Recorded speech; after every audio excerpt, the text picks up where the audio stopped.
kamay, sabay-sabay, ikaw ay hahakbang, tatakbo, makikinig sa mga kwento.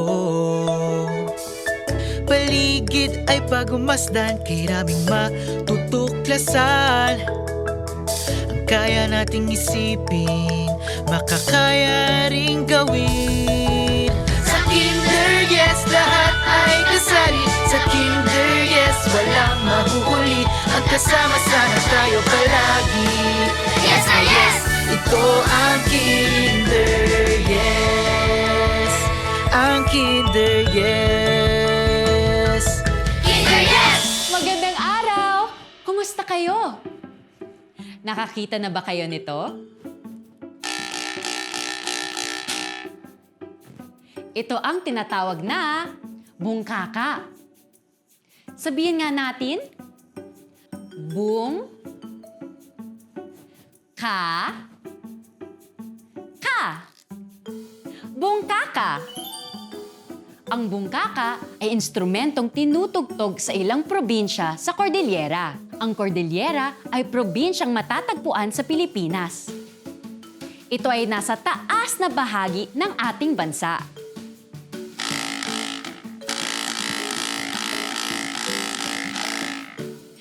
Pwedeng tugtugin ang bungkaka ng malakas.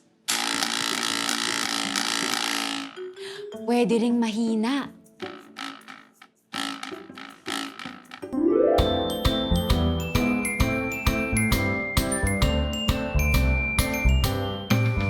Magandang araw sa'yo, anong pangalan mo? Natutuwa ako ngayong magkasama tayo. Magandang araw sa'yo, anong pangalan mo? Ako si Teacher Aya, ikaw naman si...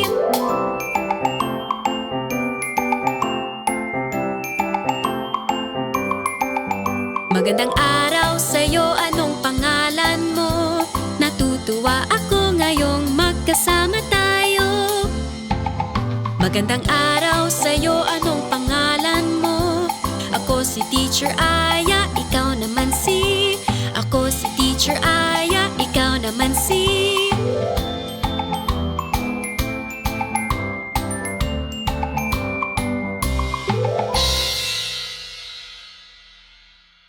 Alam nyo ba na sa iba't ibang lugar sa Pilipinas, may iba't ibang paraan ng pagsabi ng magandang umaga? Coco, salamat nakarating ka! Ito nga pala si Coco. Siya makakasama natin ngayong araw. Naimbagabigat, Teacher Aya! Naimbagabigat rin sa inyo! Yon ang magandang umaga sa wikang Ilocano. Naimbagabigat! Sabihin nga natin, 1, 2, 3. Naimbagabigat! Marhay na aga! Sa Bicol, ang magandang umaga ay marhay na aga. Sabay-sabay nga tayo. 1, 2, 3. Marhay na aga! Sa Hiligaynon, ang magandang umaga ay maayong aga. Batiin nyo naman ang mga kasama nyo ngayon ng isang malakas na maayong aga. 1, 2, 3.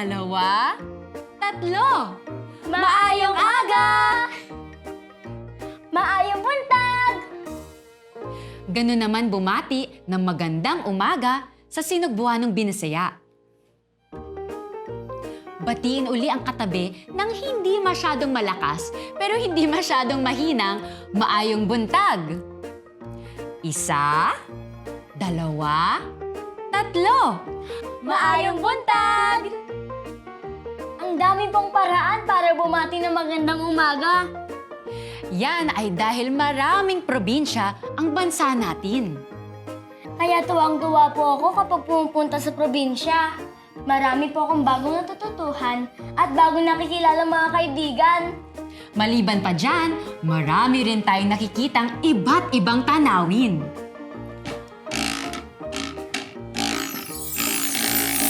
Malakas at mahina. Malakas na tunog. Mahinang tunog. Malakas? Mahina. Malakas? Pwedeng pakihinaan ng boses mo? Nag-aaral kasi ang katabi mo. Mahina. Mahina. Pwedeng pakilakasan ng radyo? Gusto ko marinig ang kantang yan. Yan, malakas na. Salamat.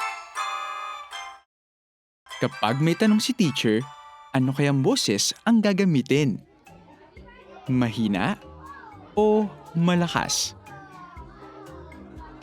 Malakas na boses para marinig ni teacher at ng mga kaklase. Sa loob ng library o silid-aklatan, ano kayang boses ang gagamitin?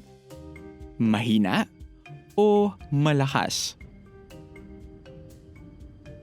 Mahinang boses dahil kailangang tahimik ang silid-aklatan para sa mga nagbabasa at nag-aaral.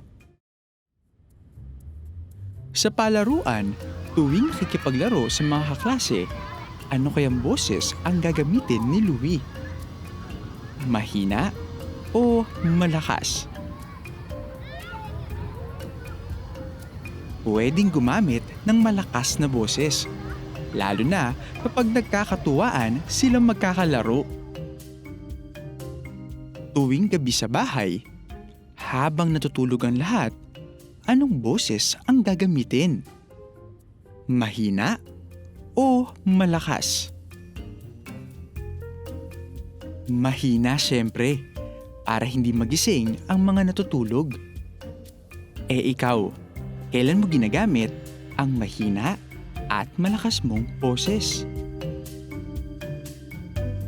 Malakas na tunog at mahinang tunog. Excited na ako. Oo nga. Uy.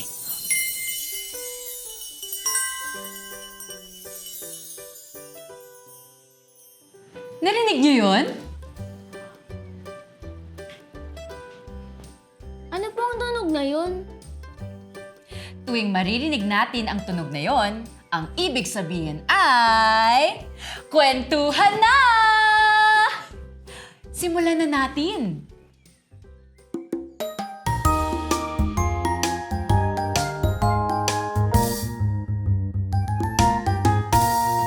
Kwento, kwento, lumapit halina, tayo'y magbabasa. Kwento, kwento, bibig na tahimik, tengang nakikinig. Narito na ang ating kwento, kwento, kwento, kwento. May mga bundok o burol ba na malapit sa inyo? O kaya ay ilog o dagat? Tungkol dyan ang kwento natin. Handa na kayong makinig? Tuwang-tuwa si Tony tuwing bumibisita ang tita-ditas niya. Nagtatrabaho kasi ito sa ibang bansa at minsan lang kung umuwi sa Pilipinas. Gustong-gusto ni Tony kapag nagkukwento ang kanyang tita-ditas. Lalo na ang tungkol sa mga lugar na binibisita niya. Umakyat kami sa isang bundok. Napakaganda ng tanawin. Ang masiglang kwento ni Tita Ditas. Pinakita rin niya ang mga litrato ng lugar na napuntahan niya. Gusto ko rin pumunta dyan, tita. Sabi ni Tony.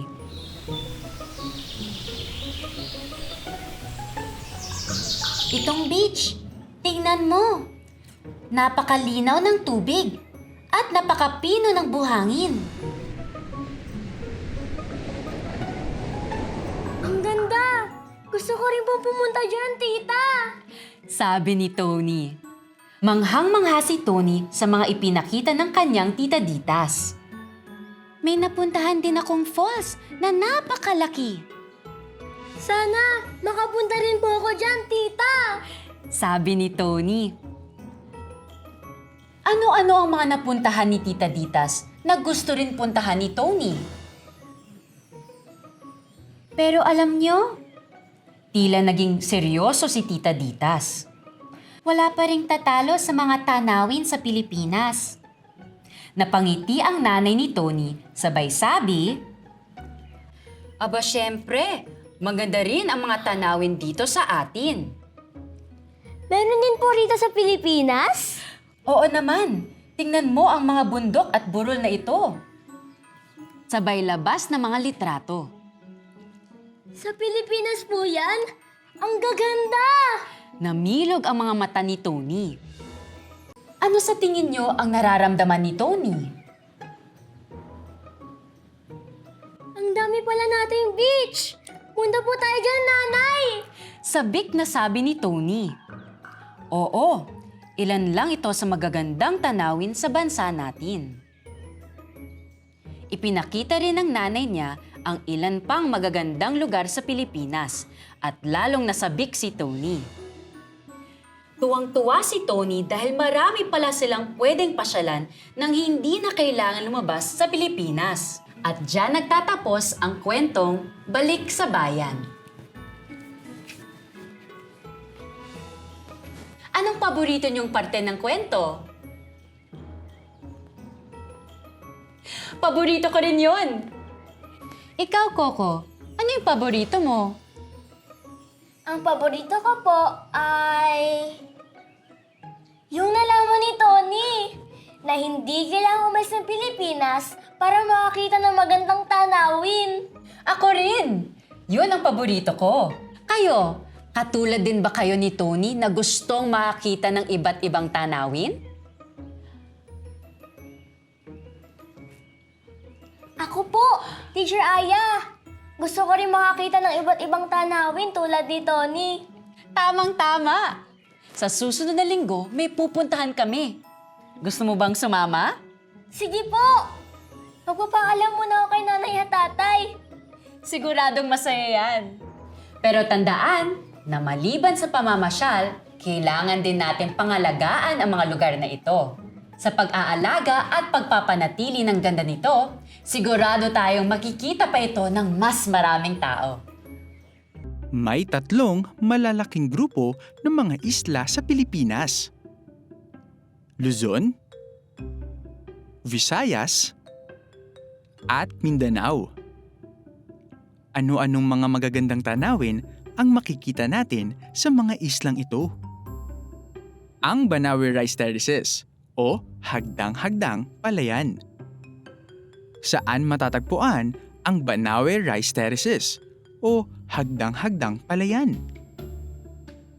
Luzon, Visayas, o Mindanao? Ang Banawe Rice Terraces o Hagdang-Hagdang Palayan ay matatagpuan sa Luzon. Ito naman, kilalang-kilala ito dahil sa puti at pinong buhangin. Boracay. Saan matatagpuan ang Boracay?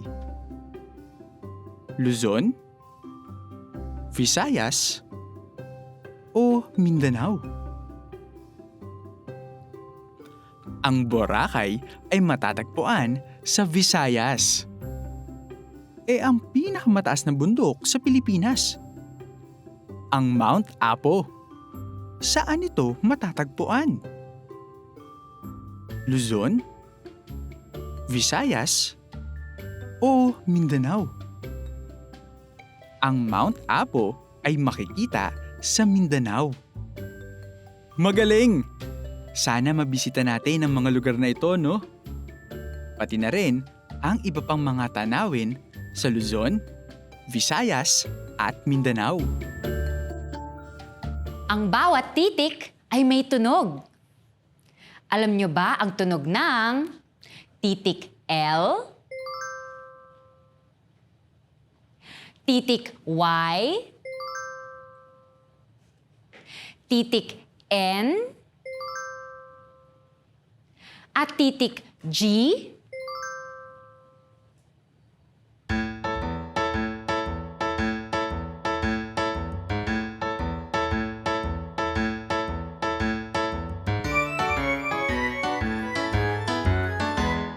Sabi ng L ay L. Sabi ng L ay L. Lahat ng titik may tunog. Sabi ng L ay L. Tulad ng laruan, lapis, at Luzon. Subukan nating isulat ang titik L sa hangin. L. Sabi ng Y ay Y. Sabi ng Y ay Y. Lahat ng titik may tunog. Sabi ng Y ay Y. Y. Tulad ng yoyo, yelo, at yakap. Ngayon, isulat naman natin ang titik Y.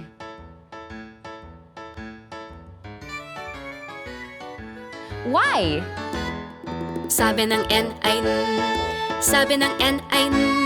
Lahat ng titik may tunog. Sabi ng N ay N. Tulad ng noo, niyog, at nars. Alam nyo ba kung paano isulat ang titik N? Madali lang!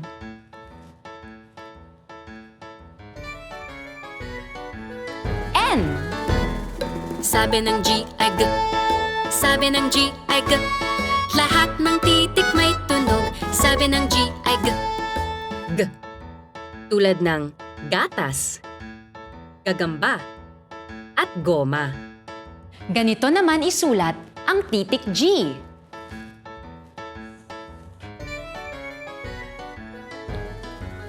G. Tandaan, ang bawat titik ay may tunog. Ang titik L ay may tunog na L, L, L. Ang titik Y ay may tunog na Y, Y, Y. Ang titik N ay may tunog na N, N, N. At ang titik G ay may tunog na G, G, G. Kailangan ko ng tulong nyo. Kailangan ko kasi magpadala ng mga larawan sa mga kaibigan ko. Alin sa mga ito ang ipadadala ko? Para sa una kong kaibigan, gusto ko magpadala ng larawan ng mga bulaklak. Ipadadala ko ang larawan na may mas maraming bulaklak. Alin sa mga ito ang ipadadala ko? 5 bulaklak? O 4 na bulaklak? Mas marami ito, 5 bulaklak. Ang 5 ay mas marami sa 4. Sa isa ko pang kaibigan, padadalhan ko naman siya ng larawan ng mga tarsier. Ipadadala ko ang larawan na may mas kaunting tarsier. Alin sa mga ito ang ipadadala ko? 1 tarsier? O 2 tarsiers? Mas kaunti ang 1 tarsier. Ang isa ay mas kaunti sa 2. Itong isa ko pang kaibigan ay mahilig sa mga kabibe. Alin sa mga ito ang magkasing dami? 3 kabibe? 4 na kabibe? 3 kabibe? Ito ang magkasing dami. 3 kabibe at 3 kabibe. Ipadadala ko naman sa isa ko pang kaibigan ang mga larawan ng nagtataasang bundok. Alin sa mga ito ang mas marami? 3 bundok? 4 na bundok? Mas marami itong may 4 na bundok. Maraming salamat sa inyo ha. Ngayon, pwede ko nang ipadala ang mga larawan sa mga kaibigan ko. Excited na po ako, Teacher Aya. Teacher Aya, para saan po yung kahon? Hindi lang ito kahon. Ito ay ang mahiwagang kahon! Ang kahon na magbibigay sa atin ng kung ano-ano! Naalala niyo pa ba ang mahiwagang tula? Sabay-sabay natin bigkasin. O kahon, kahon, bigyan mo kami ngayon ng sorpresang gagamitin sa aming likang sining! Uy! Ano to? Ano po yan? Parang ang hirap kunin. Ito ay walang laman na. Lata! Pero, ano po ang gagawin natin sa lata? Kayo, may naiisip ba kayo? Alam ko na! Pwede natin itong gamitin bilang tambol! Tambol? Oo, tambol! Kayo, meron din ba kayong mga lata na pwedeng gawing tambol? Lalagyan lang natin ng disenyo itong lata para mas maganda. Ano-ano po ang gagamitin natin? Para mapaganda ang ating tambol, gagamit tayo ng mga papel, pangkulay at pandikit. Simulan na natin! Una, sukatin natin ang papel, paikot sa lata. Dapat matatakpan nito ang buong lata. Parang ganito lang. Paikot sa lata. Wow! Ayan. Ang susunod nating gagawin, lalagyan natin ng disenyo ang papel. Parang ganito lang. At ang panghuli, ididikit na natin ang papel sa lata. Ayan, hawakin mo dyan. Ang galing ah! Tapos na po ako! Ako rin! Kayo, tapos na rin ba? Ang dali lang pong gawin! Tama! Dahil madali lang itong gawin, mas marami tayong oras para Magingay!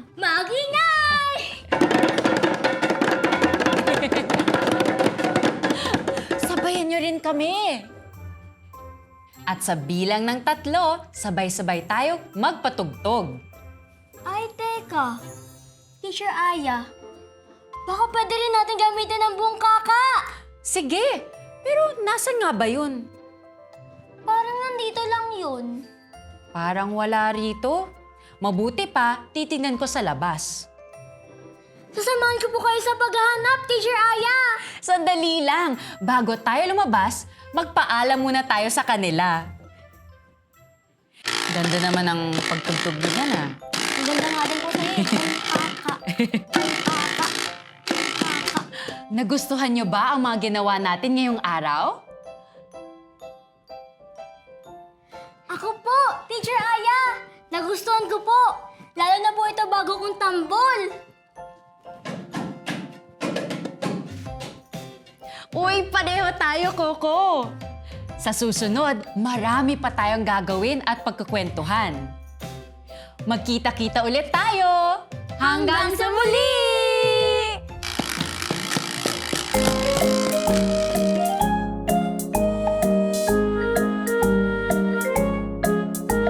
Paalam, paalam, salamat kaibigan. Ako'y masaya na ikaw ay nakasama. Isang padyak, isang palakpak, sabay kaway ng kamay. Sa muling pagkikita, ako'y maghihintay.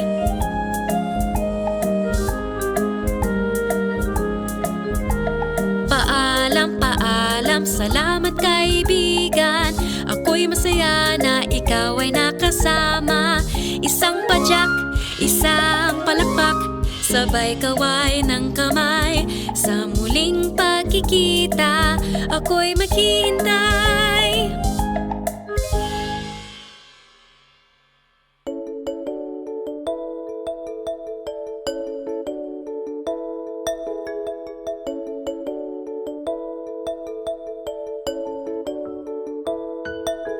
Munting mga kamay, Sabay-sabay, ikaw ay hahakbang, tatakbo, makikinig sa mga kwento.